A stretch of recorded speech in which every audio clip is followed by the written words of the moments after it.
አብርሃም ለሩታ ትልቅ መልእክት አስቀምጦላታል። ሩታዬ ናፍቀሽኛል፣ አንቺና ልዑሌ እደውልልሻለሁ፣ ልደውልልሽ ስልኬ ከኔ ጋር የለም፣ እንገናኛለን የኔ ውድ ሚስት፣ ዋጋ የከፈልሽልኝ፣ አፈቅርሻለሁ። ሰላም ጤና ይስጥልኝ። በመላው ዓለም ለምትገኙ የዘህራ ዩቲዩብ ቤተሰቦች እንዴት ናችሁ? ደህና ናችሁ ወይ? አለን አልሐምዱሊላ። ለቤቴ አዲስ ከሆናችሁ ላይክ፣ ሼር፣ ሰብስክራይብ ሳታደርጉ የትም ቦታ መሄድ የለም።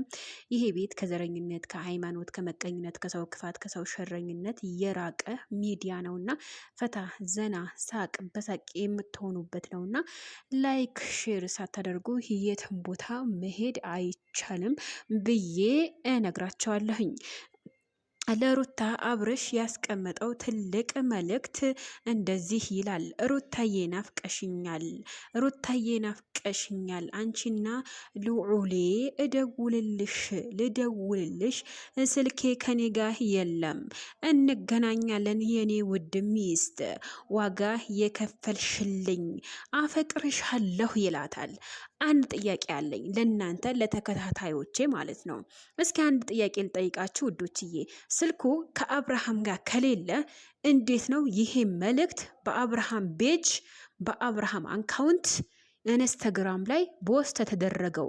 ይሄ ነገር ትልቅ ጥያቄ ሆኖብኛል። ለኔ ትልቁ መልእክቴ እውነት የውሸት መልእክት የምናስተላልፈው መስሏችሁ ከሆነ ተሳስታችኋል።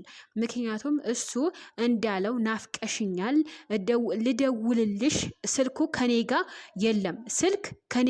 የለም፣ ታዲያ ይሄ መልእክት በአብርሃም ቤጅ በአብርሃም አካውንት ኢንስታግራም ላይ ፖስት ተደረገ ነው።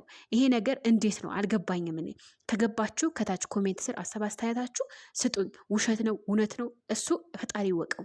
ስለዚህ አብርሃም ከእጁ ስልክ ከሌለ እንዴት ይሄ መልእክት ሊያስተላልፍ ቻለ? የውሸት መልእክት ሊሆን ይችላል፣ የውሸት ፖስት ተደረገ ሊሆን ይችላል። እኔ እንደው ፌክ አካውንት ነው ብዬ ነበረ። ፌክ አካውንት አይደለም፣ የራሱ የተለቀቀ በኢንስታግራም ላይ ነው። ስለዚህ ይሄ መልእክት አብርሃም አይደለም የለቀቀው። ኦኬ ሩታ ለምትወዱ፣ ሩታ ለምታፈቅሩ፣ ሩታ ለምትደግፉ፣ ሩታ ለምታደንቁ ይህን አካውንት በራሱ የራሱ ቪዲዮ ነው፣ ሙሉ ለሙሉ የራሱ ቪዲዮ ነው ፖስት የተደረገበት።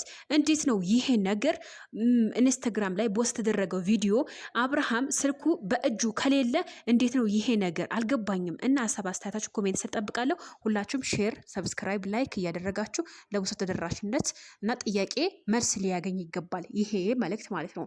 ሁላችሁም ጥያቄ ሊሆንባችሁ ይችላል፣ ጥያቄ ሊፈጥርባችሁ ይችላል። ስለዛ ጥያቄውን ይመልሱልን።